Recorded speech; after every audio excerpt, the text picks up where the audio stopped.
JDS ವರಿಷ್ಠ ಹಾಗೂ ಮಾಜಿ ಪ್ರಧಾನಮಂತ್ರಿ ಎಚ್.ಡಿ. ದೇವೇಗೌಡ ಅವರ ಧರ್ಮಪತ್ನಿ ಶ್ರೀಮತಿ ಚೆನ್ನಮ್ಮ ದೇವೇಗೌಡ ಅವರ ಆರೋಗ್ಯದಲ್ಲಿ ಏರುಪೇರು ಉಂಟಾಗಿರುವ ಹಿನ್ನೆಲೆಯಲ್ಲಿ ಬೆಂಗಳೂರಿನ ಮಣಿಪಾಲ್ ಆಸ್ಪತ್ರೆಗೆ ದಾಖಲಿಸಲಾಗಿದೆ.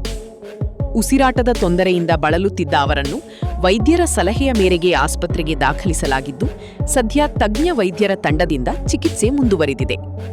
ವೈದ್ಯರು ನೀಡಿರುವ ಮಾಹಿತಿಯ ಪ್ರಕಾರ ಅವರ ಆರೋಗ್ಯ ಸ್ಥಿತಿ ಸ್ಥಿರವಾಗಿದ್ದು, ಮುನ್ನೆಚ್ಚರಿಕೆ ಕ್ರಮವಾಗಿ ಸುಮಾರು 3 ದಿನಗಳ ಕಾಲ ಆಸ್ಪತ್ರೆಯಲ್ಲಿಯೇ ಚಿಕಿತ್ಸೆ ನೀಡಲಾಗುತ್ತದೆ.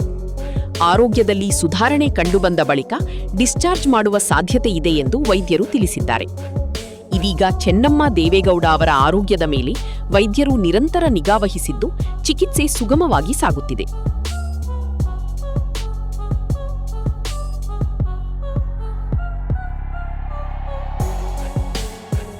ಕರುನಾಡು ಟೈಮ್ಸ್ ಚಾನೆಲ್ನಲ್ಲಿ ಸುದ್ದಿ ಮತ್ತು ಜಾಹೀರಾತು ನೀಡಲು ಈ ನಂಬರ್ಗೆ ಕರೆ ಮಾಡಿ.